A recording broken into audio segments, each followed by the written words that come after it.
خان صاحب جیل میں ہیں، خان صاحب کے بغیر پارٹی ابھی چل رہی ہے کیونکہ وہ تو جیل کے اندر ہے، تو کیا پارٹی کی سمت درست ہے؟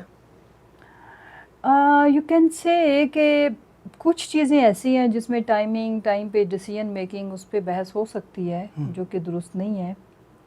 جیسے ہمیں فوراً طور پر جو ہم آج کر رہے ہیں، اچھا، یہ ہمیں 8 فروری کے الیکشن کے دن شام کو ہی شروع کر دینا چاہیے تھا، کیونکہ عوام نے ہمیں مینڈیٹ دیا. عوام اپنے مینڈیٹ پہ پیرا دینے کو بھی تیار تھی، لیکن اس وقت چونکہ ہم نے کوئی فیصلہ ہم نہیں کر پائے اس خدشے سے.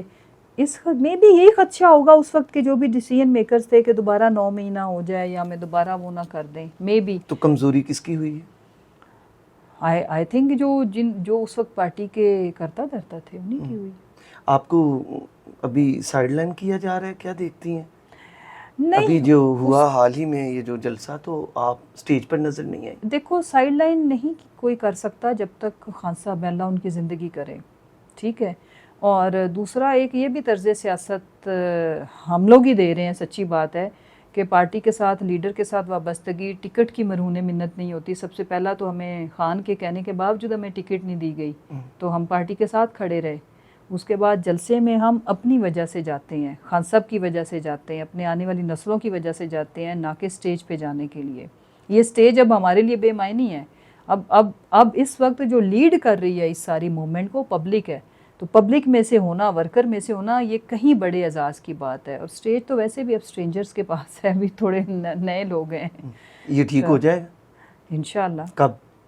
دا ڈے خان صاحب ول کم، دا ڈے سیم ڈے. شکایت ہیں آپ کے پاس کچھ ان کے؟ نہیں، میں شکایات نہیں کرتی. میرا یہ شروع سے ہی میری سیاست کا طرز عمل بھی یہ نہیں ہے.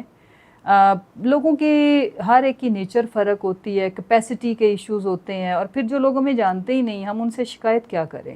ٹھیک ہے. فیو آر لائک پرانے بھی ہیں تو وہ ٹھیک ہے، وہ ہمارے ساتھ اچھا رابطے میں ہے. باقی جو نئے دوست ہیں، ہمارے بھائی ہیں، لیٹ دیم امپروو. بیچارے وہ بھی نئے ہیں، اسٹرگل کر رہے ہیں، پارٹی کے لیے جد و جہد کر رہے ہیں. جو جس کی کیپیسٹی ہے، جتنی جو کوئی کر سکتا ہے وہ کر رہا ہے. اچھا مجھے یہ بتائیے گا کہ کہا جاتا ہے کہ پاکستان تحریک انصاف کو اسٹیبلشمنٹ لے کر آئی اور اسٹیبلشمنٹ نہیں نکالا، تو اس حساب سے پاکستان تحریک انصاف نے اب کیا سبق سیکھا؟ ہمیں اسٹیبلشمنٹ نے 2/3 میجورٹی کے راستے میں وہ رکاوٹ بنی 2018 میں بھی. یہ وقت نے ثابت کیا. اور اسٹیبلشمنٹ کے جو سب سے بڑے باس تھے انہوں نے خود اپنے منہ سے بتایا، اس وقت کا آرمی چیف جنرل باجوہ نے، کہ اس نے خواجہ صاحب کو ایک فون کال کے اوپر کیسے عثمان ڈار کو کی سیٹ چھین کے اس کو دی. ٹھیک ہے. اور بھی بہت ساری جگہوں پہ اسی طرح ہوا. اور میرا خیال ہے کہ ہم پہلے بھی عوام کے مینڈیٹ سے آئے تھے. پہلے ہم کہتے تھے، کوئی مانتا نہیں تھا. 8 فروری کو لوگوں نے پھر بہت اچھے سے بتایا کہ اب بتاؤ اب کون سلیکٹ کر رہا ہے. ہمارے ریئل سلیکٹر پہلے بھی عوام تھے، آج بھی عوام ہے. ہمارے پاس کوئی طاقت نہیں اللہ کی ذات اور عوام کی طاقت کے سوا کچھ بھی نہیں. آپ نے ابھی انگلی کھڑی کر رہی ہیں، یہی انگلی خان صاحب کہتے تھے امپائر کی انگلی، تو امپائر یہی تھے؟ I don't know.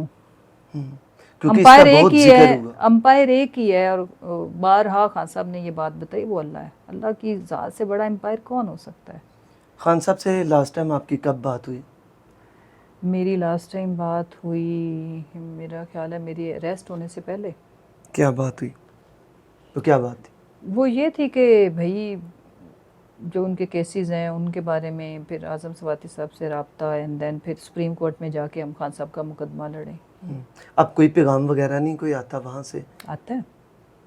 اب بھی کوئی پیغام رسانی ہو رہی ہے؟ یس. جو ڈائریکٹ بات کی میں بات کر رہی ہوں، رابطہ تو ہمارا ہے. جی جی، ابھی وہ بھی اس ہے. وقت ہوگا. ابھی بھی ہے.